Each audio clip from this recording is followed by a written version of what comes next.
अंधेरे से प्रकाश की ओर जाना तो दूर, हम अंधेरे से और गहरे अंधेरे में उतरते चले जाते हैं। उपनिषद के किसी ऋषि ने कहा है, अज्ञान तो अंधकार में ले जाता है, ज्ञान महा अंधकार में ले जाता है। बहुत ही उलझी हुई और विरोधाभासी बात कही है। अज्ञान तो अंधकार में ले जाता है, ज्ञान और महा अंधकार में है। साधारणता तो हमने यही सुना है कि ज्ञान प्रकाश में ले जाता है।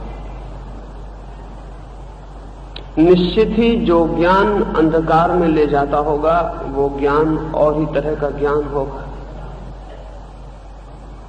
और हम रोज रोज गहरे से गहरे अंधकार में चले जाते हैं तो निश्चय ही जिसे हम ज्ञान कहते हैं वो ऐसा ही ज्ञान होगा। हमारा ज्ञान हमें और अंधकार में ले ही जाता है,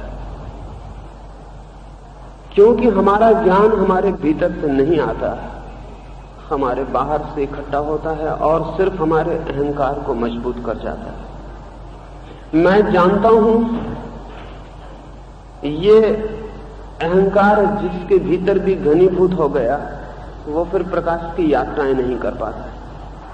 प्रकाश की यात्रा के लिए अहंकार साथी नहीं हो सकता, वहां तो चाहिए विनम्रता, अति विनम्र भाव, अति निरअहंकार भाव, इगोलेसनेस चाहिए। जितनी मजबूत हमारे ईगो और अहंकार की दीवार है उतनी ही प्रकाश की किरणें हमारे भीतर नहीं पहुंच पाती। हम अपने मकान के सब द्वार दरवाजे बंद करके भीतर बैठ जाएं, फिर बाहर सूरज भी रहे तो भी क्या फर्क पड़ता है, हम तो अंधेरे में ही जिएंगे। और अहंकार से ज्यादा मजबूत कोई दीवार नहीं है जिसके भीतर मनुष्य बंद हो सके। अहंकार के कैप्सूल में, खोल में हम सब बंद हो जाते हैं। और साधारणता जिसे हम ज्ञान कहते हैं वो हमारे अहंकार को ही बढ़ा जाता है। इसलिए दुनिया जितनी शिक्षित होती मालूम पड़ती है उतनी अहंकारी होती चली जाती है। शिक्षा से होना तो ये चाहिए था कि अहंकार छूट जाए। विश्वविद्यालय से निकलते समय होना तो ये चाहिए था कि मनुष्य विनम्र होकर बाहर आए, वहां से और अहंकार लेकर वापस लौटता है। अहंकार पर सील मोहर भी लग जाती है, अहंकार और मजबूत हो जाता है। जितना ही हम जानने लगते हैं लगता है कि हम उतने ही सुरक्षित हो गए हैं, उतने ही मजबूत हो गए हैं। सब प्रकार का जानना जो भी बाहर से उपलब्ध होता है वो सभी जानना अंधकार में ले जाने की सीढ़ी बनता है। इस संबंध में थोड़ी बात समझ लेनी जरूरी होगी। प्रकाश की यात्रा के लिए उस तरफ सोचना और खोजना जरूरी है। हम जानते क्या हैं? शायद ही कोई अपने से पूछता हो कि मैं क्या जानता हूं। एक बहुत बड़ा विचारक एक फकीर के पास गया था। उस विचारक ने कोई 30 किताबें लिखी थी। उन किताबों की बड़ी प्रशंसा थी सारी दुनिया में। उन किताबों में से एक किताब के बाबत तो ऐसा कहा जाता था कि दुनिया की 2-4 बड़ी किताबों में एक है। अगर आपने भी, आप में से किसी ने वो किताब देखी हो, वो है टर्शियम आर्गनम। पीडी ऑस्पेंस्की की एक किताब है टर्शियम आर्गनम, ज्ञान का तीसरा सिद्धांत। अरस्तु ने एक किताब लिखी है ज्ञान का पहला सिद्धांत आर्गनम। बेकन ने एक दूसरी किताब लिखी है नोवम आर्गनम, ज्ञान का नया सिद्धांत। और ऑस्पेंस्की ने किताब लिखी है टर्शियम आर्गनम, ज्ञान का तीसरा सिद्धांत।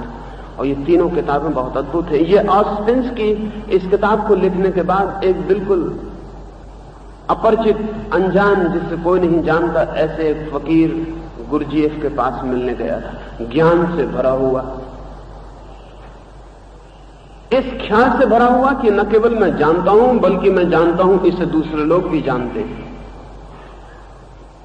गुरजीएफ से जाकर उसने कहा कि कुछ परमात्मा के सत्य के संबंध में आपसे मुझे जानना है। गुरुजीएफ ने कहा, अगर तुम पहले से जानते हो तो जानना फिर बहुत मुश्किल है, और तुम जानने से भरे हुए मालूम पड़ते हो। एक छोटा कागज में तुम्हें देता हूं, इस पर लिखो, तुम जो जानते हो वो लिख दो, फिर उसकी मैं बात नहीं करूंगा, और तुम जो नहीं जानते हो वो लिख दो, तो मैं उसकी बात करूं जो तुम नहीं जानते हो, क्योंकि जो तुम नहीं जानते हो वही जानना उचित होगा। जो जानते ही हो उसे जानने की अब और क्या जरूरत है। एक बगल के कमरे में भेज दिया आस्पेंस्की को कागज देके। आस्पेंस्की ने 30 किताबें लिखी हैं, अद्भुत उसकी प्रतिष्ठा है। वो कागज लेके बैठ गया, सोचने लगा, क्या मैं जानता हूं?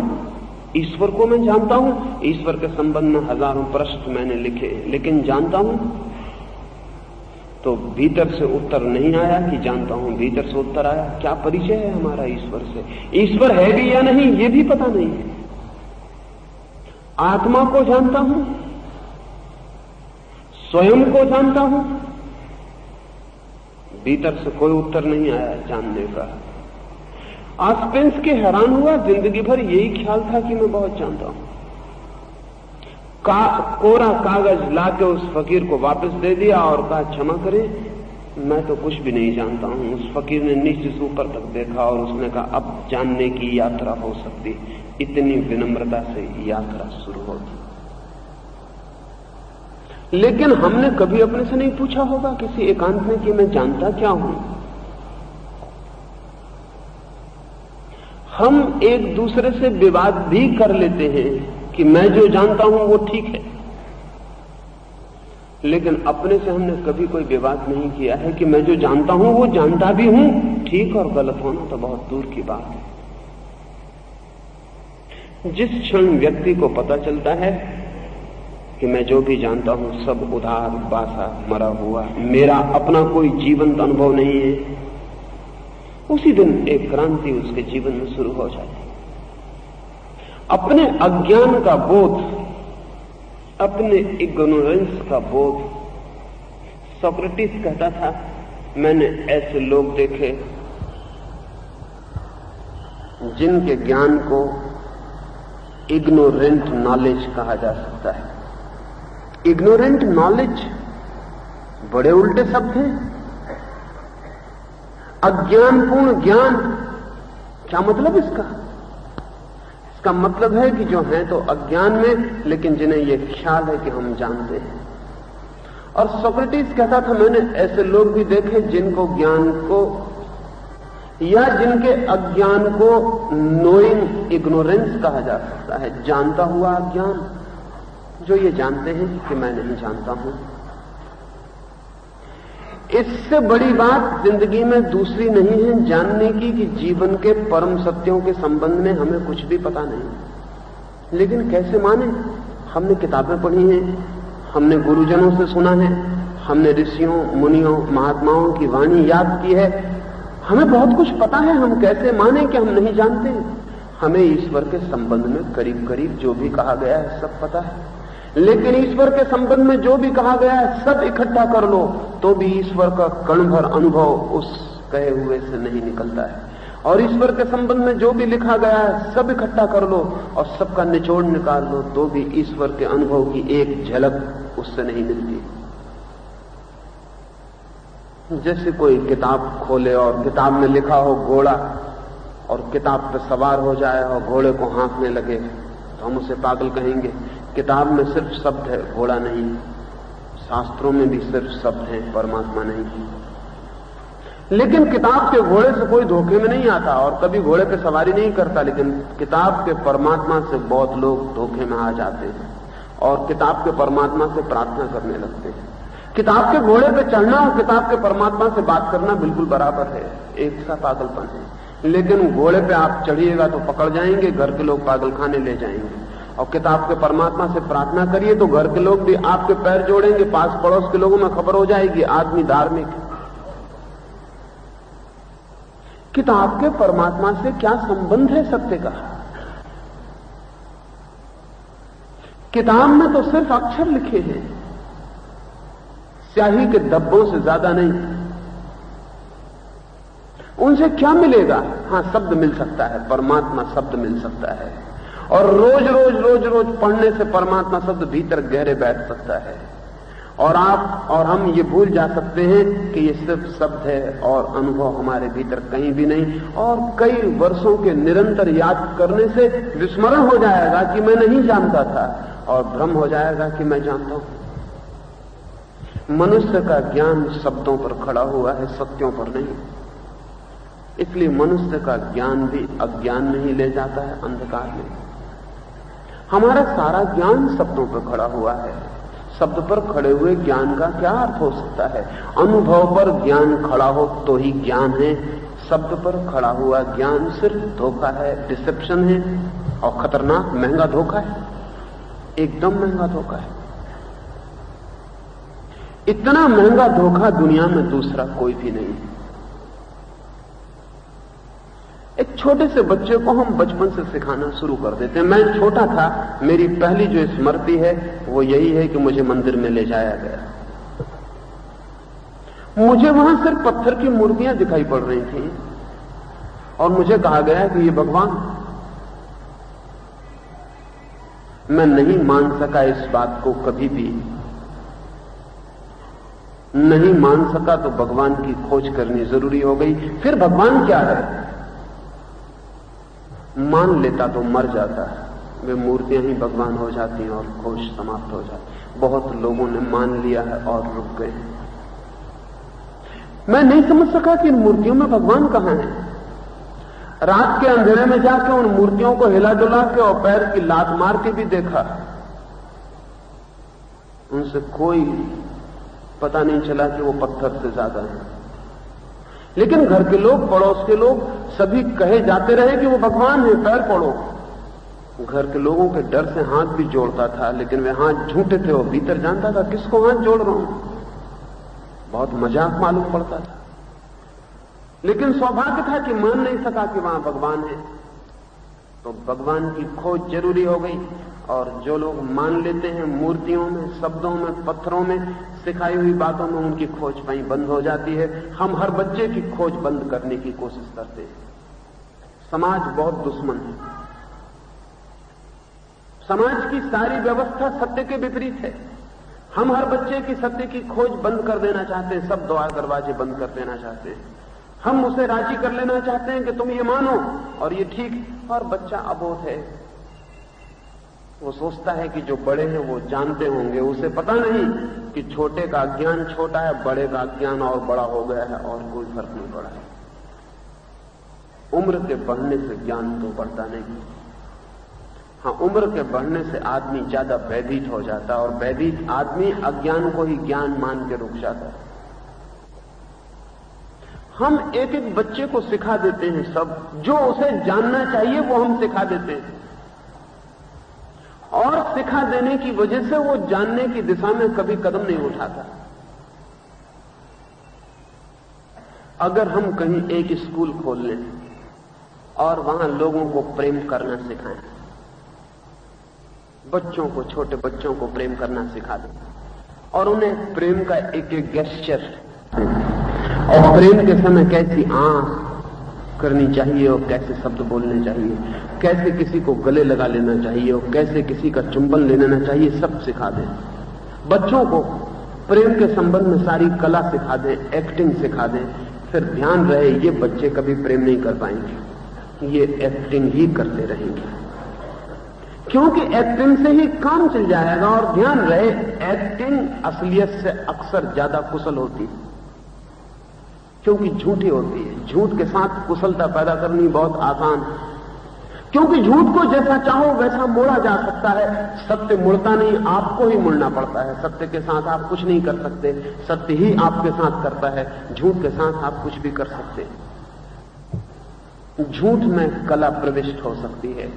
इसलिए प्लेटो जैसे विचारशील आदमी ने तो यह कहा कि सब कला झूठ, और कवियों से ज्यादा झूठा कोई भी नहीं। उसका मतलब सिर्फ इतना था कि सब अभिनय झूठ पर खड़ा है। अगर बच्चों को किसी दिन हमने प्रेम करना सिखा दिया, और कुछ लोग हैं, अमेरिका में एक आदमी है एरिक फ्रोम, वो कहता है कि दुनिया में प्रेम करना सिखाना चाहिए, क्योंकि लोग प्रेम कर नहीं रहे हैं। अगर बात मान ली गई, और मान ली जाएगी जल्दी, क्योंकि आदमी इतना ना समझ है कि ना समझी की बातें बहुत जल्दी मान लेता है। अगर दुनिया में प्रेम सिखाने के प्रशिक्षण खुल गए, ट्रेनिंग स्कूल खुल गए और बच्चों को हमने प्रेम सिखा दिया, तो ध्यान रहे फिर शायद ही भूल चूक से कोई बच्चा अगर बच जाए तो प्रेम कर सके, अन्यथा अभिनय ही जारी रहेगा। वैसे अभी भी अभिनय ही चलता है, अभी भी बहुत कम लोग प्रेम कर पाते हैं, अभिनय ही करते चले जाते हैं। जब आप अपनी पत्नी को कहते हैं तुझसे सुंदर कोई भी नहीं, तब कभी आपने सोचा कि आप क्या कह रहे हैं? रोज सड़क पर पता चल जाता है कि पत्नी से ज्यादा सुंदर स्त्रियां, लेकिन पत्नी से यही कहे चले जा रहे हैं तुझसे ज्यादा सुंदर कोई भी नहीं। अभिनय चल रहा है, अभिनय चल रहा है बिना सीखे हुए। और अगर सिखाने की व्यवस्था कर दी जाए तो अभिनय फिर ज्यादा निष्णात, ट्रेंड, कल्टीवेटेड और व्यवस्थित होगा, भूल चूक कम होगी, लेकिन फिर प्रेम नहीं हो सकेगा। असल में जीवन की कोई भी गहरी चीजें बाहर से सिखा दी जाएं तो आदमी फिर बाहर ही अभिनय करके मुक्त हो जाता है, फिर भीतर जाने की जरूरत नहीं रह जाती। भीतर तो कोई तभी जाता है जब बाहर कोई उपाय नहीं मिलता। जब तक बाहर कोई सहारा मिल जाए कोई भीतर नहीं जाना चाहता। अगर प्रेम की तरकीब बाहर ही मिल जाए फिर भीतर कोई किस लिए जाए? फिर भीतर कौन हृदय को जगाए? हृदय को जगाना पीड़ापूर्ण। अभिनय में सुख ही सुख है, सच्चे प्रेम में दुख भी बहुत है। अभिनय में दुख कभी भी नहीं, अभिनय में सुख ही सुख है। लेकिन जिस अभिनय में दुख ना हो उसका सुख भी बहुत ऊपरी होगा, उसका भी बहुत कोई गहरा अर्थ नहीं हो सकता। क्योंकि जितना दुख गहरा होता है उतना ही सुख गहरा होता है, उनकी गहराइयां हमेशा बराबर होती। अभिनेता ना कभी दुखी होता ना सुखी होता है। कुछ अभिनेता मेरे मित्र हैं, उनकी पत्नियों से मैं पूछता हूं कि तुम्हें शक नहीं होता कि जब तुम्हारा पति तुम्हें प्रेम करता है तो कहीं ये वही मंच वाला प्रेम तो नहीं है? तो एक स्त्री ने मुझे कहा कि निरंतर शक होता है कि आदमी फिर वही डायलॉग बोल रहा है जो इसने मंच पर भी बोले। लेकिन आम पत्नियों को यह शक नहीं होता, क्योंकि आम पतियों को उन्होंने मंच पर नहीं देखा है, सिर्फ अकेले में देखा है। आम पति भी डायलॉग बोल रहे हैं, आम पत्नियां भी डायलॉग बोल रही हैं, सीखा हुआ है, लेकिन फिर भी अभी बहुत व्यवस्थित नहीं है। आज नहीं कल सब व्यवस्थित हो जाएगा। लेकिन प्रार्थना के संबंध में बहुत व्यवस्था है। प्रेम तो अभी हम सिखाते नहीं है बहुत, लेकिन प्रार्थना सिखाते हैं, परमात्मा सिखाते हैं। जब प्रेम ही नहीं सिखाया जा सकता तो परमात्मा तो और गहरा अनुभव है, उससे गहरा तो कोई अनुभव नहीं होता। प्रेम तो बिल्कुल ही उथला है परमात्मा की दृष्टि से। हालांकि मनुष्य के जीवन में प्रेम सबसे गहरा अनुभव है, लेकिन परमात्मा को ख्याल में रखने तो प्रेम सबसे उथला अनुभव है। मनुष्य के जीवन का सबसे गहरा अनुभव भी परमात्मा को ध्यान में रखने में सबसे उथला अनुभव है। प्रेम भी नहीं सिखाया जा सकता तो परमात्मा कैसे सिखाया जा सकता है? लेकिन परमात्मा हम सिखा रहे हैं, बचपन से परमात्मा सिखाया जा रहा है, प्रार्थना सिखाई जा रही है। सब झूठ हो जाता है। मंदिर में हाथ जोड़े हुए जो आदमी खड़ा है, अगर उसकी खोपड़ी हम खोल सकें तो जल्दी हम उस झूठ को खोज लेंगे कि कब इसको हाथ जोड़ना सिखाया गया। ये हाथ जुड़े हुए, सीखे हुए हाथ। और आदमी को इतना व्यवस्थित सिखाया जा सकता है कि उसे पता खुद भी न रहे। मैंने सुना पहले महायुद्ध में एक आदमी युद्ध से बर्खास्त हो गया, उसके पैर में चोट लग गई। अब युद्ध में तो सब सीखे हुए आदमी होते हैं, युद्ध में असली आदमी प्रवेश नहीं कर सकता, सब नकली आदमी होते हैं। मिलिट्री की सारी ट्रेनिंग आदमी को नकली करने की व्यवस्था है। एक आदमी से हम कह रहे हैं लेफ्ट टर्न, राइट टर्न, 3-4 साल, 10 साल, बाएं घूमो, दाएं घूमो, आगे जाओ, पीछे जाओ, उसका मस्तिष्क खराब नहीं हो जाएगा तो बचेगा। मशीन का उपयोग करवा रहे हैं उससे, और जरा भी आज्ञा से भिन्न नहीं। बाएं घूमना है तो बाएं घूमना है, एक क्षण देर नहीं। बाएं घूमते घूमते बाएं घूमो तो वो मशीन की तरह घूमने लगता है, फिर आदमी नहीं घूम रहा, बटन जैसे दबे और पंखा घूम जाए, ऐसा बाएं घूमो, ये सुनते ही वो आदमी घूम जाता है। उस आदमी को भीतर घूमना नहीं पड़ता, ये बिल्कुल यांत्रिक हो गया। एक आदमी बर्खास्त हुआ है, वो एक सड़क से गुजर रहा है। एक मनोवैज्ञानिक है विलियम जेम्स, वो एक होटल में बैठा हुआ किसी मित्र से बात कर रहा है, और वो कह रहा है कि आदमी को बिल्कुल मशीन बनाया जा सकता है। तभी वो बाहर से आदमी निकला है। विलियम जेम्स ने जोर से चिल्ला के कहा अटेंशन। वो आदमी अंडे लिए हुए था एक टोकरी में। वो अटेंशन खड़ा हो गया, टोकरी गिर गई, अंडे फूट गए। जब खड़ा हो गया अटेंशन, तब उसे ख्याल आया कि ये मैंने क्या किया, सारे अंडे फूट गए। भीड़ इकट्ठी हो गई। विलियम जेम्स अपने मित्र को ले जाकर खड़ा हो गया कि देखते हो। उस आदमी ने कहा, ये तुमने कैसी मजाक की, नुकसान कर दिया। विलियम जेम्स ने कहा, हमने तो सिर्फ अटेंशन कहा, तुमसे किसने कहा था कि तुम रुक जाओ। उसने कहा, ये कोई अब कहने सुनने समझने की बात है। 10 साल अटेंशन यानी अटेंशन था। मैं भूल ही गया कि मिलिट्री में अब नहीं हूं, सड़क पे चल रहा हूं। अटेंशन सुना कि घूम गई मशीन, मैं खड़ा हो गया, ये सब अंडे टूट गए, इनके पैसे कौन चुकाएगा? मैं गरीब आदमी हूं। विलियम जेम्स ने कहा, पैसे हम चुका देंगे, लेकिन तुम्हारी आत्मा कौन चुकाएगा? तुम खो गए, तुम गए, तुम आदमी नहीं रहे, मशीन हो गए हो। हनुमान जी का मंदिर दिखा और आपके हाथ जुड़ गए, आप समझ रहे हैं कि कोई और भिन्न बात है, वही अटेंशन। बचपन से सिखाया गया इधर भगवान। मेरे एक मित्र हैं, मेरे साथ घूमने जाते हैं सुबह सुबह। कोई भी मंदिर पर जाए बिना हाथ जोड़े वो आगे नहीं बढ़ते। मुझे जानते नहीं थे, घूमने में ही उनसे दोस्ती हो गई थी। धीरे धीरे उनसे बातें हुई, मेरी बातें सुनी, मेरी बातें समझी। दूसरे दिन मेरे साथ सुबह गए, मंदिर पड़ा। उन्होंने बड़ी ताकत लगा के अपने को रोका होगा, हाथ जोड़ना चाहते थे। मेरे साथ 10 कदम बिना हाथ जोड़े निकल गए, लेकिन मैंने देखा वो बहुत परेशान हो गए हैं। फिर रुके और मुझसे कहा, माफ करिए, मैं मुश्किल में पड़ जाऊंगा, दिन भर खराब हो जाएगा, मुझे वापस जाके हाथ जोड़ाने दीजिए। हुआ क्या है? ये मेरी कल्पना ही के बाहर है कि उस मंदिर के सामने से मैं बिना हाथ जोड़े निकल जाऊं। कभी नहीं निकला। आज 20 साल से हाथ जोड़ता हूं। नहीं, मुझे वापस जाने थे। वो गए, उन्होंने हाथ जोड़े, लौटे। वो बड़े रिलैक्स्ड, शांत मालूम पड़े। बड़ी बेचैनी हो गई। ये मिलिट्री से ज्यादा भिन्न बात हुई, अटेंशन से ज्यादा भिन्न बात हुई।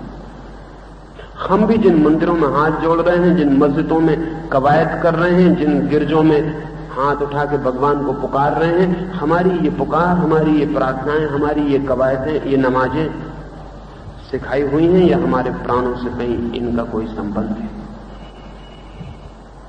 नहीं तो मुसलमान का बेटा मुसलमान कैसे हो जाए, हिंदू का बेटा हिंदू कैसे हो जाए, अगर बातें सिखाई हुई ना हो। हिंदू का बेटा तो मुसलमान नहीं हो जाता, मुसलमान का बेटा तो हिंदू नहीं हो जाता। जो सिखाया गया है हम वही हो जाते। हमारा हिंदू होना सीखा हुआ होना है, हमारा मुसलमान होना सीखा हुआ होना है। हम सब झूठ अभिनय कर रहे हैं। हिंदू होना एक अभिनय है, मुसलमान होना एक अभिनय है, आदमी होना एक सच्चाई हो सकती है। हिंदू मुसलमान से ज्यादा झूठी कोई बातें हो सकती हैं, लेकिन वो हम सीखे हुए हैं। और बच्चों को उस समय से सिखा रहे हैं जब उन्हें कोई होश नहीं है, उनके दिमाग में भर रहे हैं। ये रहा भगवान, ये रही किताब, ये रहा ग्रंथ, ये रहा शास्त्र, ये है सत्य, उसके दिमाग में भरे चले जा रहे हैं। और हम सब इसी तरह के ज्ञान से भरे हुए लोग हैं। हमारा ये ज्ञान प्रकाश की तरफ ले जाने वाला नहीं, ये हमें अंधेरे की तरफ ही ले जा रहा है। बहुत पहले आदमी के मस्तिष्क की बहुत गहरी तरकीबें कुछ होशियार लोगों को पता चल गई, उनका ही काम जारी है। कोरियन युद्ध के बाद चीन में जिन अमेरिकी सैनिकों को पकड़ लिया गया था, उनके साथ चीन में बहुत से प्रयोग किए गए, माइंड वॉश के प्रयोग किए गए, उनका दिमाग साफ कर देने की कोशिश की गई। तो क्या किया? उन लोगों को उपवासा रखा। भूखा आदमी सजेस्टिव हो जाता है, जितना भूखा आदमी हो उतना कोई भी सुझाव उसको दिया जा सकता है। इसलिए भूखे लोग हमेशा खतरनाक। भूखे लोग कोई भी सुझाव पकड़ सकते हैं और भूखा आदमी कोई भी काम कर सकता है। भूखे आदमी का मन सोचने विचारने की स्थिति में नहीं रह जाता, उसके दिमाग में जो डाल दिया जाए वो जल्दी से पहुंच जाता है। खाली पेट किसी भी चीज को स्वीकार कर लेता है, भरा पेट 25 दफे सोचता है। भरे पेट को सोचने की सुविधा है, भूखे पेट को सोचने की सुविधा नहीं है। तो उन सैनिकों को भूखा रखा गया और सोने नहीं दिया गया। अगर सोने न दिया जाए तो दिमाग बहुत ही सुझावशील हो जाता है, सजेस्टिव हो जाता है। एक आदमी को 2-4 दिन मत सोने दें, फिर उससे जो भी आप कहेंगे वो हां भरने लगेगा। अब वो होश में नहीं है, अब मस्तिष्क ने सब संतुलन खो दिया। इसलिए कैदियों के साथ जिनसे कन्फेशन करवाना हो उनको जगा के रखते, उनको सोने नहीं देते। उनको 10-15 दिन मत सोने दो, जबकि वो सोए हिला दो। फिर वो होश के बाहर हो गए। फिर उनसे पूछो तुमने हत्या की थी, तो पहले इनकार करते थे, अब वो हां भरने लगेंगे। अब उनको पता नहीं चल रहा है कि क्या हो रहा है। अब वो सपने में जी रहे हैं, करीब करीब सपने में, बेहोशी में, मूर्छा। चीन में उन अमेरिकी सैनिकों को खाना कम दिया, सोने नहीं दिया, और दिन रात उनके सामने कम्युनिज्म का प्रचार किया जा रहा है। दिन रात कम्युनिज्म की बातें की जा रही हैं। वो जग रहे हैं, बैठे हैं, सो गए तो हिला दिया, फिर किताब पढ़ी जाने लगी। खाना दिया नहीं जाता, भोजन दिया नहीं जाता। 6 महीने तक ये उपद्रव जारी है। कभी कुछ थोड़ा खाना दे दिया है, कभी कुछ दवा दे दी है। जिंदा उनको रखने का पूरा उपाय है, मरने भी नहीं देंगे और जीने भी नहीं देंगे। 6 महीने के भीतर उनका सब होश गड़बड़ हो गया, उनका सब पुरानी स्मृति गड़बड़ हो गई। 6 महीने के बाद जब वो बाहर आए तो वो चीन की प्रशंसा करते हुए बाहर आए, वो कम्युनिज्म की इज्जत करते हुए बाहर आए। उन्होंने जाके अमेरिका में कहा कि कम्युनिज्म ही ठीक चीज है और कोई चीज ठीक नहीं है। बड़ी हैरानी हुई कि इनको क्या हो गया, इनको हो क्या गया। इनके दिमाग को पूरा पहुंच डाला गया। लेकिन चीन में यह भी किया गया, धार्मिक लोग हमेशा से यही कर रहे हैं।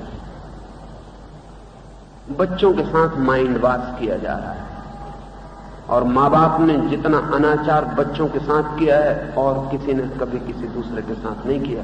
होश में नहीं हो रहा है ये, हमें पता नहीं, शायद पता हो जाए तो हम बंद भी कर दें, हमें पता ही नहीं।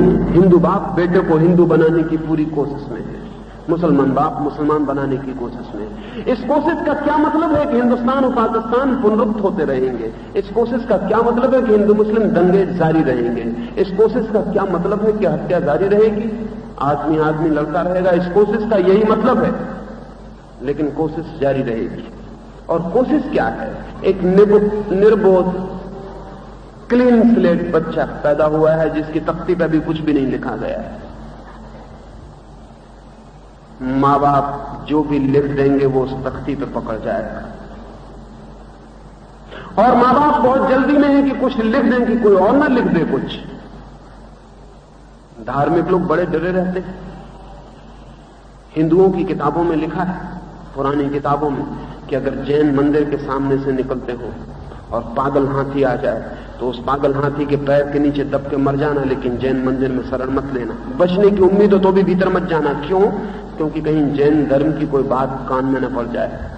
जैनियों के ग्रंथों में भी यही लिखा हुआ है, ठीक यही, कि हिंदू के मंदिर के सामने से निकलते हो, पागल हाथी आ जाए तो उसके पैर के नीचे मर जाना बेहतर है, लेकिन हिंदू मंदिर में प्रवेश मत करना, नहीं तो कोई हिंदू धर्म की बात कान में पड़ जाए। और कान में पड़ी बात को निकालना मुश्किल होता है, पड़ गई तो पड़ गई, और भीतर सब गड़बड़ हो जाए। इसलिए दुनिया के सारे धर्मों ने यह कोशिश की, दूसरे धर्म से परिचित मत हो जाना, दूसरे धर्म की किताब मत पढ़ना, दूसरे धर्म की बात मत सुनना। अपना धर्म, अपनी किताब, अपना गुरु सही, अपनी किताब सही, अपना धर्म सही, बाकी सब गलत है। ये गलत का इतने जोर से प्रचार जो किया जाता है, ये इसीलिए कि तुम दूसरे को सुनना ही मत, उस तरफ ध्यान ही मत देना। हर माँ बाप, हर समाज, हर संप्रदाय बच्चे के मन को जल्दी से भर देना चाहता है ताकि खाली ना रह जाए, लेकिन उसे पता नहीं कि वो उसे मुसलमान होने से बचा लेगा, ईसाई होने से बचा लेगा, हिंदू बना देगा, लेकिन उसे पता नहीं कि उसने अपने बेटे को धार्मिक होने से भी सदा के लिए बचा लिया है।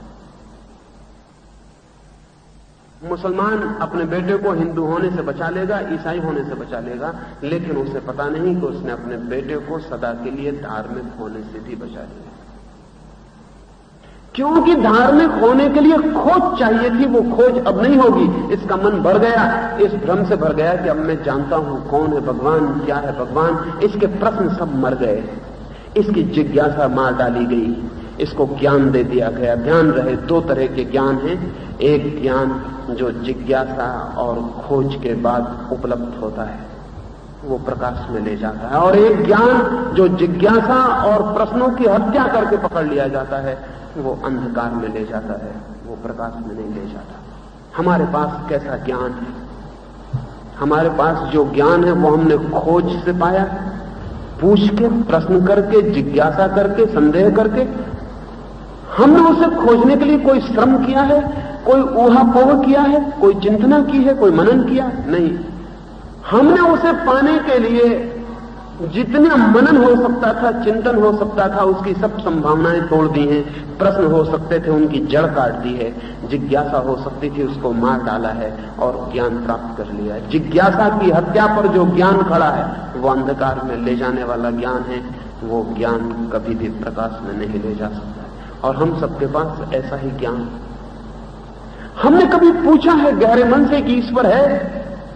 नहीं, पूछने के पहले हमने मान लिया है कि है। जिसने पूछा ही नहीं वो जानेगा कैसे? फिर कुछ भी माना जा सकता है। रूस में बच्चे पैदा होते हैं तो उनको वो समझा रहे हैं ईश्वर नहीं। बच्चे यही मान लेते हैं, बच्चे अबोध हैं।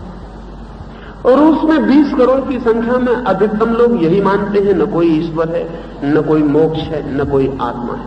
आदमी बस शरीर है। ये 20 करोड़ लोग अज्ञानी हैं। हमको ऐसे ही लगेगा कि अज्ञानी है, क्योंकि ज्ञानी आत्मा को मानते हैं, मोक्ष को मानते हैं, ईश्वर को मानते हैं।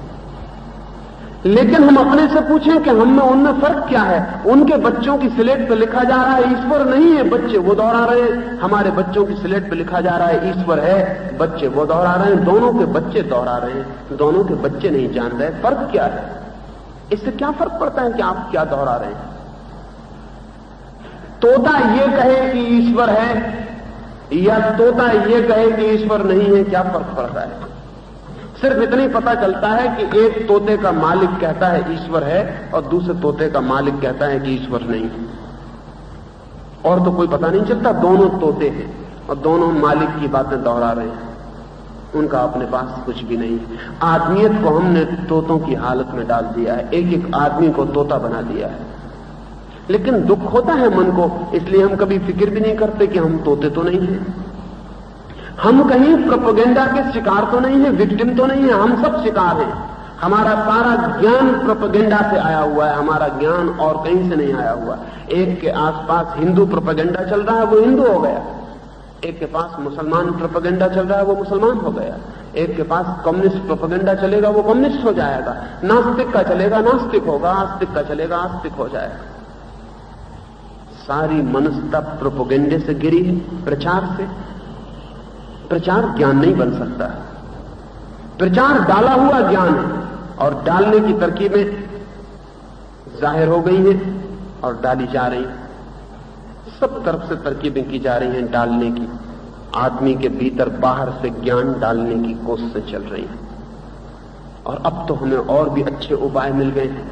अभी अमेरिका के एक वैज्ञानिक ने एक घोड़े के खोपड़ी में छेद करके एक इलेक्ट्रोड डाल दिया उसकी खोपड़ी में। एक छोटा सा यंत्र डाल दिया। उस घोड़े को कुछ पता नहीं। वो यंत्र जो है रेडियो से प्रभावित किया जा सकता है। रेडियो का दूसरा हिस्सा वैज्ञानिक के पास, वो उस रेडियो से कहता है घोड़े नाच। घोड़ा नाचने लगता है। घोड़े को कुछ पता नहीं। घोड़ा यही सोच रहा होगा कि मैं नाच रहा हूं। वो कहता है घोड़ा रुक, तो घोड़ा रुक जाता। ये अभी प्रयोग के तल पर घटना घटी है। ये आदमी के साथ भी कल घटेगी। इसमें कोई कठिनाई नहीं। कम्युनिस्ट हुकूमत होगी, जो आदमी गड़बड़ करेंगे उनकी खोपड़ी में ऑपरेशन करके इलेक्ट्रोड डाल देगी और कहेगी कैपिटल ही असली धर्म ग्रंथ है। तो वो आदमी कहेगा कैपिटल ही असली धर्म ग्रंथ है। कहेगी ईश्वर नहीं है, तो वो आदमी कहेगा ईश्वर नहीं है। जो उस इलेक्ट्रोड को कहा जाएगा वो खोपड़ी में वही ध्वनि पैदा कर देगा और वो आदमी मुंह से वही बोल देगा।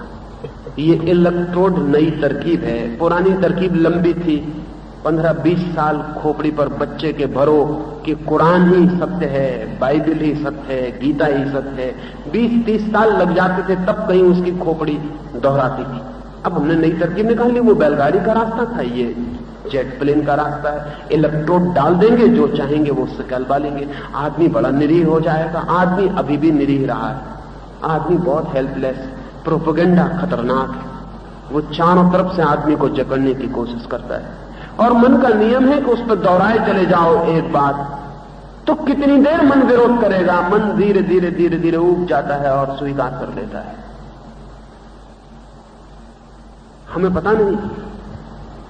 अब जो खोज करते हैं वो कहते हैं 30 बच्चे पहली कक्षा में भर्ती हुए हैं। एक लड़के से सवाल नहीं बना, उसका गुरु उसे कहता तुम बिल्कुल गधे हो। उसे पता नहीं वो इलेक्ट्रोड डाल रहा है उसकी खोपड़ी में। उस बच्चे को सुनाई पड़ता है कि मैं बिल्कुल गधा हूं। वो डर गया है। अब वो कल सवाल करता है तो भी उसके भीतर इलेक्ट्रोड बोल रहा है कि तू है तो गधा, सवाल क्या कर पाएगा। अब वो डरा हुआ सवाल कर रहा है। गधे के ही सवाल करते हैं। अब वो सवाल कर रहा है, अब वो सवाल ठीक नहीं हो पाता क्योंकि भीतर तो वो जानता है मैं गधा हूं। फिर गुरु उसका कहता है कि तू बिल्कुल गधा है, तू कभी नहीं सीख सकता। तुम 3 पीढ़ी से गधे रहे हो, तुम्हारे 3 पीढ़ियां यहां पड़ी इस स्कूल में। उस लड़के के मन में और बात बैठ गई कि मैं बिल्कुल गधा हूं, और बाकी लड़के भी खुश हो रहे हैं कि ये गधा है। दूसरे को गधा देखने में सभी को खुशी होती है। सारी कक्षा मानती ये गधा है। ये दोहरता चला जाएगा, वर्ष 2 वर्ष 3 वर्ष ये लड़का गधा हो जाएगा। इलेक्ट्रोड डाल दिया गया। जिस गुरु ने कभी किसी बच्चे को कहा है तुम गधा हो, उस गुरु ने इतनी बड़ी हत्या की है जिसका कोई हिसाब लगाना मुश्किल। डाल दी गई बात, पकड़ ली जाएगी, गहरी होती चली जाएगी, और वो बच्चा भी धीरे धीरे स्वीकार कर लेगा कि मैं ऐसा हूं, मुझसे कुछ होने वाला नहीं। एक बाप अपने बेटे से कहता है कि तुम बिल्कुल निकम्मे हो, तुमसे कभी कुछ नहीं हो सकता। उस बाप को पता नहीं इलेक्ट्रोड डाल दिया बेटे के मन में। अब वो बेटा जानेगा कि मैं निकम्मा हूं, मुझसे कभी कुछ हो नहीं सकता। और अपनी बाप के बात को तो सिद्ध करना ही पड़ेगा उसको। तो वो सब तरह की कोशिश करेगा कि बाप गलत ना हो जाए। वो सब तरह की प्रयोग करेगा और जानेगा कि ठीक ही है, बाप कहते हैं कुछ हो नहीं सकता, कुछ नहीं हो रहा। पिता ठीक ही कहते थे, पिता कभी गलत नहीं कहते थे। और वो निकम्मा हो जाएगा, वो निकम्मा हो जाएगा। निकम्मे होने के हमने उसके भीतर सूत्र डाल दिया। हम जो भी सूत्र डाल दें आदमी वही हो जाता है। हमारा सारा ज्ञान इसी तरह का है, डाला हुआ है, हमारा पाया हुआ नहीं। और मैं कहना चाहता हूं कि डाला हुआ ज्ञान मनुष्य को अज्ञान में खड़ा रखता है, कभी ज्ञान की तरफ नहीं जाने देता है।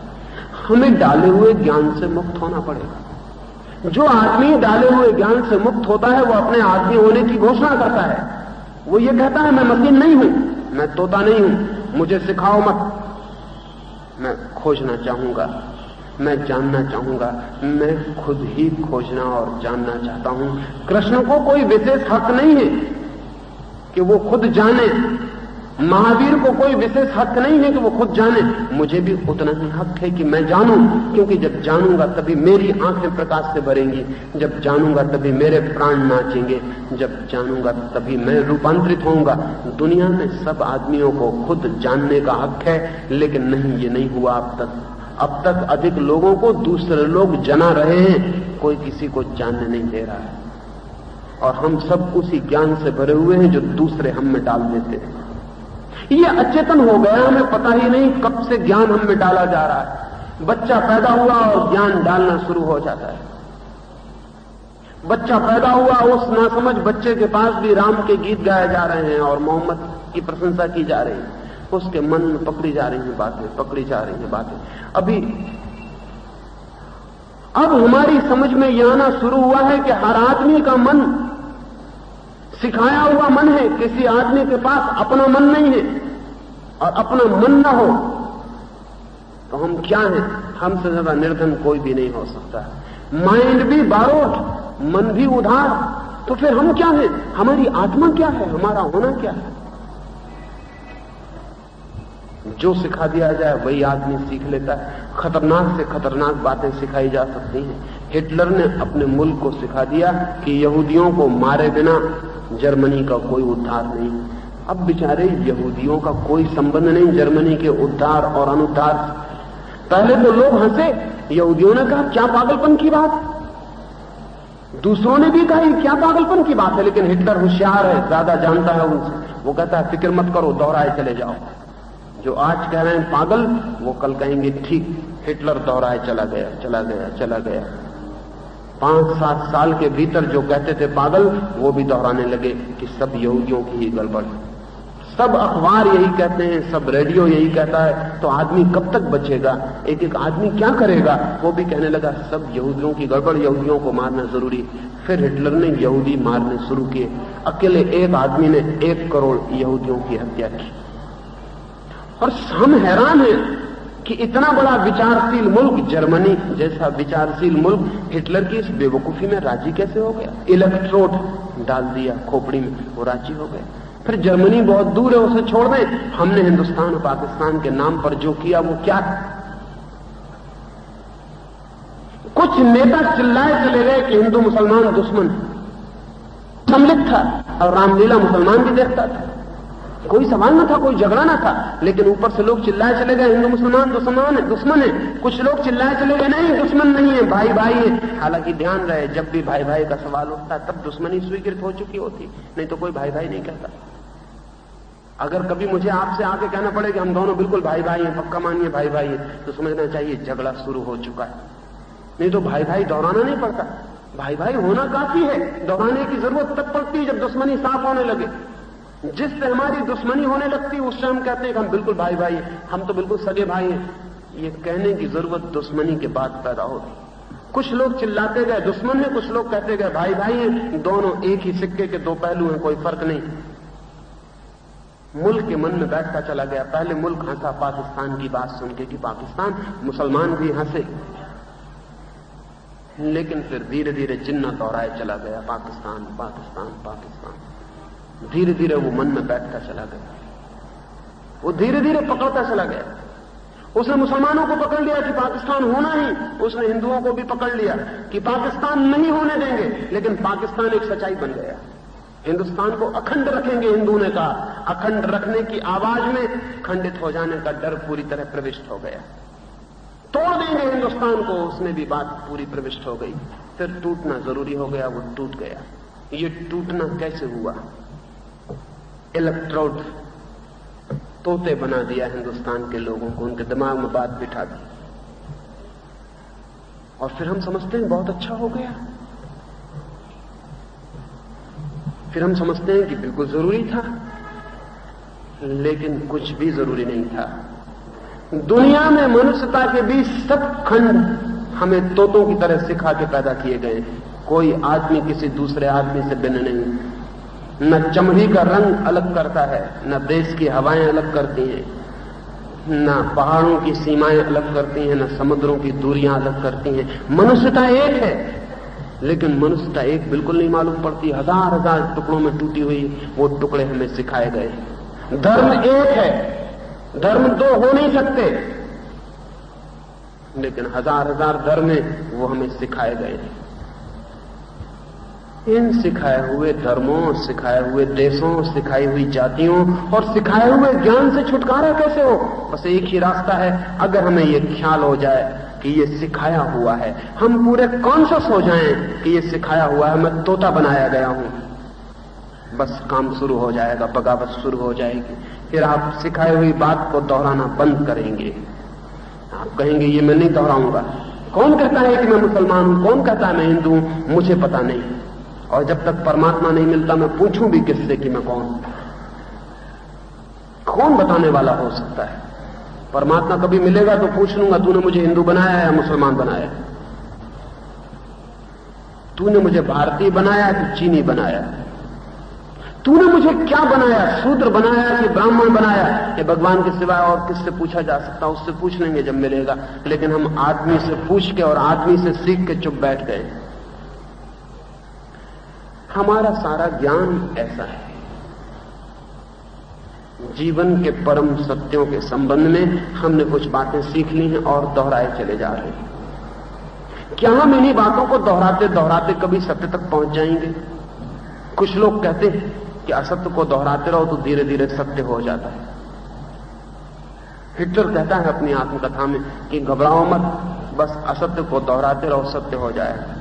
लेकिन असत्य दोहराने से सत्य हो सकता है? कितना ही दोहराओ, सत्य दिखाई पड़ सकता है, सत्य हो नहीं सकता। असत्य को दोहराते दोहराते ऐसा हो सकता है कि लगने लगे यही सत्य है, लेकिन वो सत्य हो नहीं जाएगा। असत्य तो असत्य ही रहेगा। असत्य के सत्य होने का कोई उपाय नहीं, लेकिन असत्य सत्य मालूम पड़ने लगेगा। और ये असत्य से भी ज्यादा खतरनाक बात है, असत्य का सत्य मालूम पड़ना। नहीं, आदमी को अगर खोजना हो ज्ञान, खोजना हो प्रकाश, तो मन की पट्टी को साफ रखे। मन की पट्टी को साफ रखें, मत लिखने दें किसी को अपनी पट्टी पर कि परमात्मा है या नहीं है, मत लिखने दें कि आत्मा अमर है या नहीं है।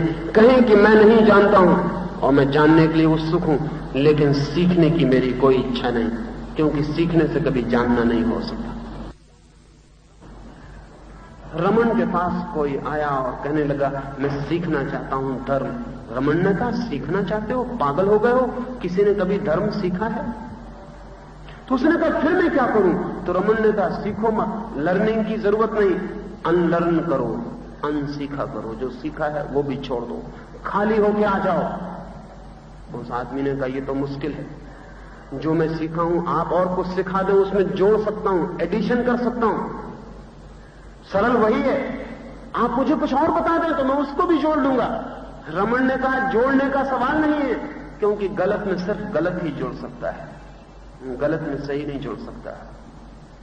माने हुए में सिर्फ माना हुआ जोड़ सकता है, माने हुए में जाना हुआ नहीं जोड़ सकता, उनका कोई तालमेल नहीं है। तू पहले खाली होके आ, फिर हम तुझे उस तरफ उठने की बात कहें कि कैसे तू खाली होकर खड़ा हो सकता है परमात्मा के समक्ष।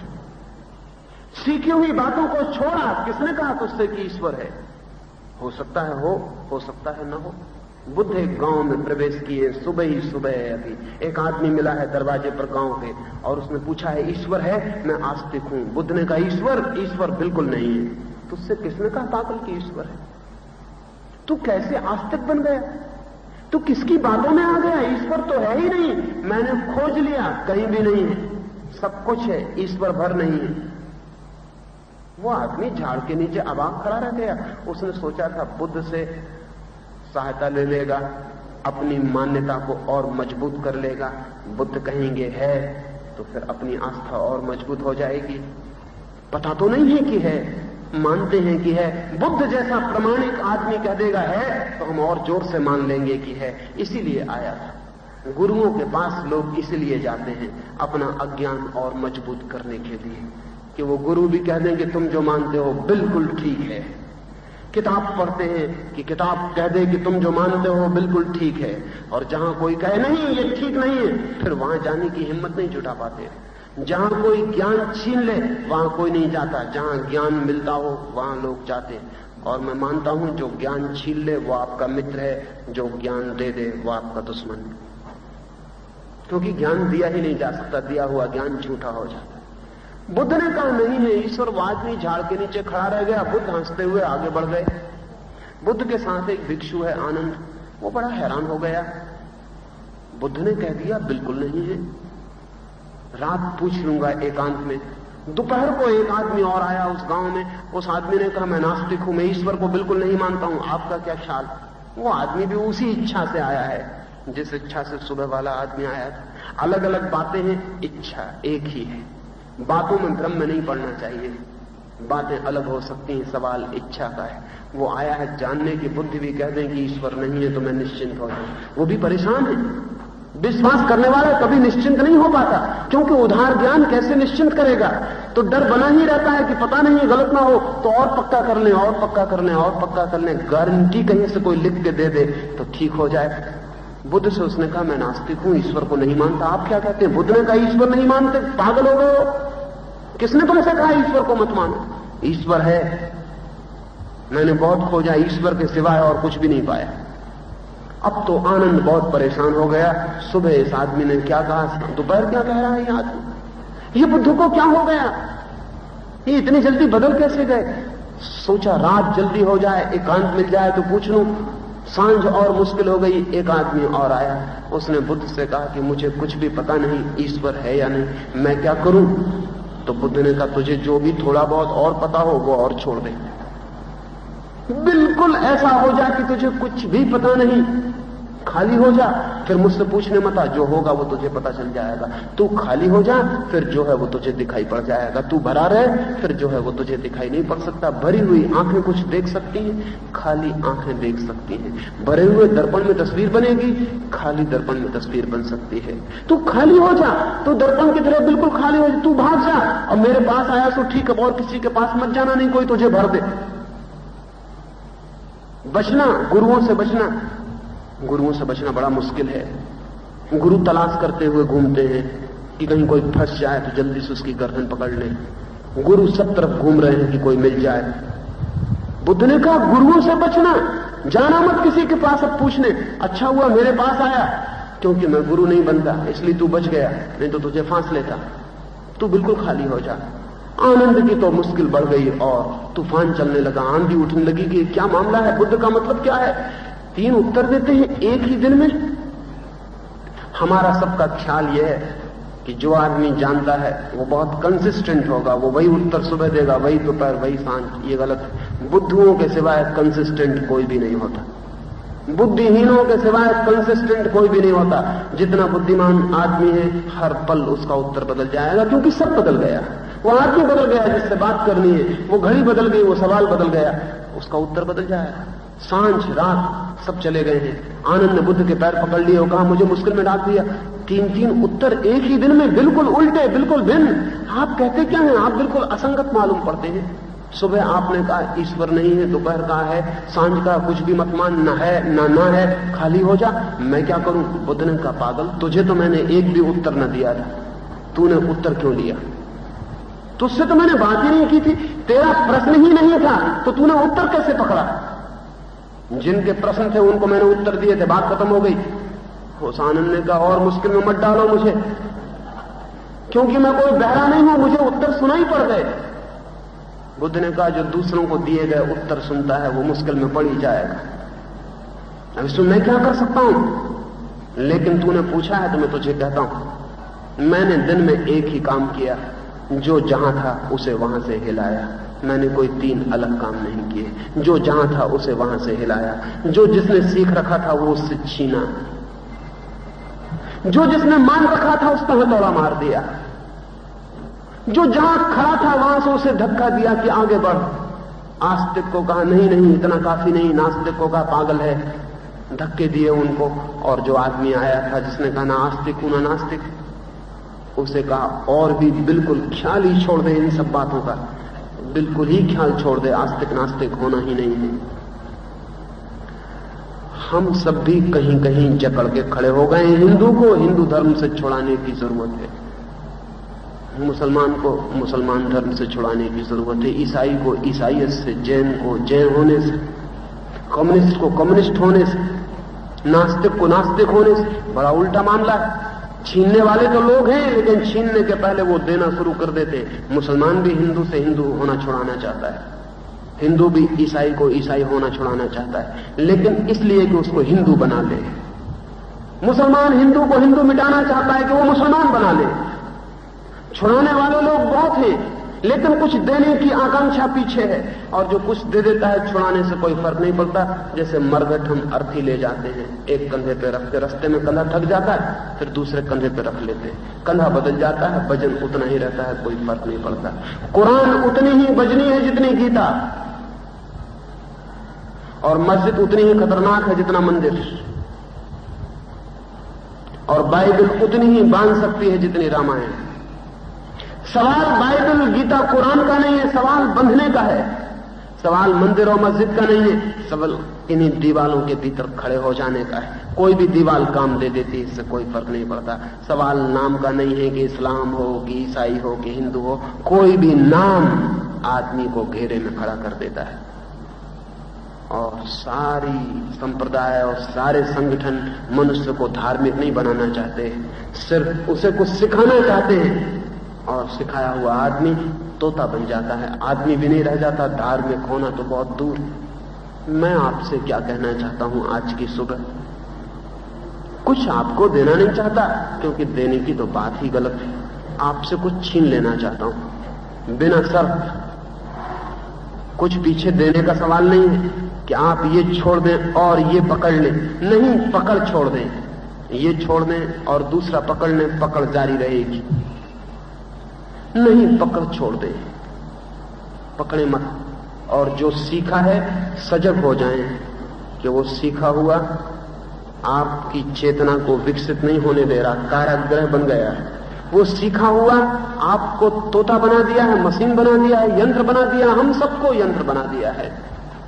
इस यांत्रिकता से मुक्त हो जाएं, इसे तोड़ डालें, न आस्तिक रह जाए, न नास्तिक, न हिंदू, न मुसलमान, कोई वाद ना रह जाए, क्योंकि हमें कोई सत्य का पता नहीं, हम वाद कैसे पकड़े, हमें परमात्मा का कोई पता नहीं, हम किस मंदिर को सही कहें। और मजा यह है कि जिसको परमात्मा का पता हो गया उसको या तो सभी मंदिर गलत हो जाते हैं या सभी मंदिर सही हो जाते हैं, और दोनों बातें एक ही अर्थ रखती हैं, इसमें कोई फर्क नहीं है। लेकिन जिसको पता नहीं वो कहता है ये सही है और वो गलत है, और उपद्रव शुरू होता है।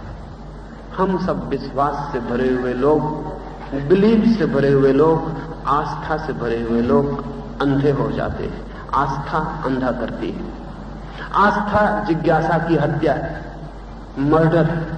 एक आदमी को मार डालना इतना बुरा नहीं है क्योंकि सिर्फ शरीर मरता है, लेकिन एक आदमी की आत्मा को मार डालना बहुत बुरा है क्योंकि सब मर जाता है, सब कुछ मर जाता है। शरीर तो हम बचा लेते हैं, आत्मा की हत्या करना शुरू करते हैं।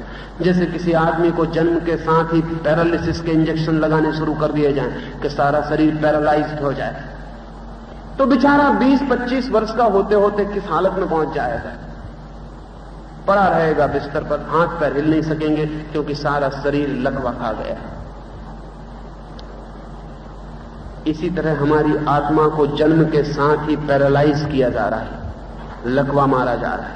लकवे के अलग अलग नाम हैं, अच्छे अच्छे नाम हैं। बीमारियों का दुकान चलानी हो तो नाम अच्छे रखने पड़ते हैं।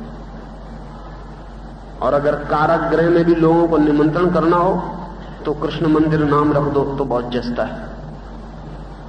और अगर हथकड़ियों में भी लोगों को खुद ही बुलाना हो कि आओ और अपनी तरफ से हथकड़ियां पहन लो, तो हथकड़ियां मत कहना, उनको सोने का पालिश चढ़ा देना और आभूषण कहना। कई नासमझ सोने की हथकड़ियां पहने हुए हैं सिर्फ उनको आभूषण समझकर।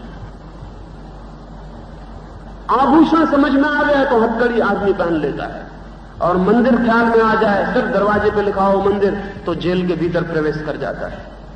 अच्छे सब बीमारियों को देना पड़ते हैं। तो हम कहते हैं धर्म शिक्षा दे रहे हैं बच्चों को, सिर्फ पैरालाइज कर रहे हैं, उनकी आत्मा को लकवा लगा रहे हैं कि उनकी आत्मा कभी चिंतन न कर सके, कभी मुक्त होकर सोच ना सके, कभी विचार न कर सके, कभी प्रश्न न उठे, कभी जिज्ञासा न उठे, मर जाए भीतर सब, बस आत्मी शरीर रह जाए और चलता रहे। भीतर कोई चिंतन नहीं, विचार नहीं, मनन नहीं, सवाल नहीं, प्रश्न नहीं, संदेह नहीं। मर गई आत्मा। आत्मा जितना संदेह करती है, जितना पूछती है, जितना विचार करती है, उतनी विकसित होती है। जितना खोजती है उतना आगे बढ़ती है, जितना गतिमान होती है, एक एक कोने में खोजती है, जगह जगह खटखटाती है, द्वार दरवाजे, नए रास्ते, अनजान रास्तों पर यात्रा करती है, अनजान सागरों में उतरती है नौका को लेकर, उतनी परमात्मा के निकट पहुंचने लगती है, क्योंकि परमात्मा से ज्यादा अनजान और कोई भी नहीं। और अगर हमें अपने भीतर उस प्रकाश को जानना हो तो हमें बाहर के झूठे प्रकाश छोड़ देने पड़ेंगे।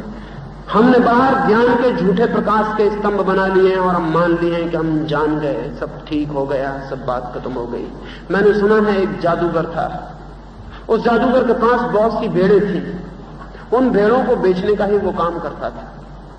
रोज भेड़ें कटती थी, एक भेड़ दूसरी भेड़ों के सामने कटती थी, बाकी भेड़ें बहुत घबरा जाती थी, बहुत डर जाती थी, चिल्लाती थी, रोती थी, बहुत बीमार पड़ जाती थी, क्योंकि उनको पता हो गया कि कल हम भी कट जाएंगे। सब भेड़ें जानती हैं कि कटने का वक्त आ जाएगा, आज नहीं कल। जादूगर बड़ा परेशान था कि बाकी भेड़ों को इस घबराहट से, परेशानी से कैसे बचाया जाए। फिर उसने एक तरकीब की, उसने सब भेड़ों को बेहोश किया, हिप्नोटाइज किया, और उन भेड़ों से कह दिया कि सिर्फ दूसरी कटेगी, तू नहीं कटने वाली।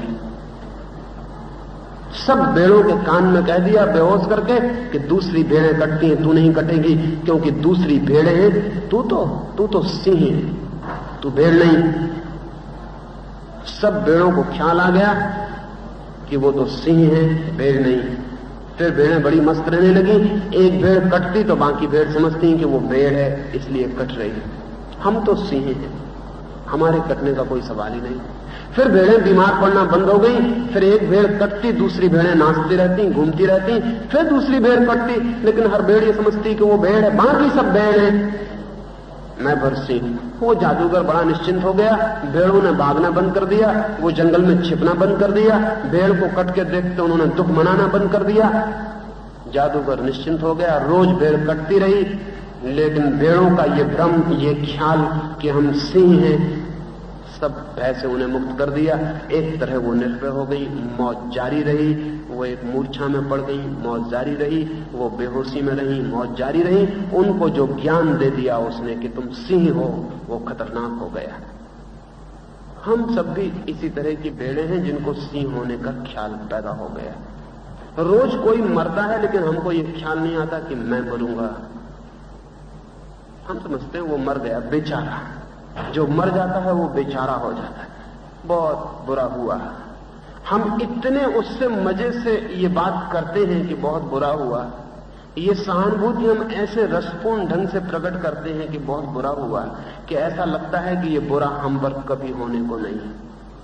उससे हम जब बेचारा कहते हैं तो हम ऐसा कहते हैं कि हम दो जाति के लोग हैं, वो बेचारा, हम बहुत अलग हैं, ये मरना यहां होने वाला नहीं है। भेड़ें कुछ भ्रम में है, हमें कुछ भ्रम है कि हम अमर हैं, और वो आत्मा अमर है। वो जो हमें दोहराया जा रहा है वो हम सबके दिमाग में बैठ गया है कि हम अमर हैं।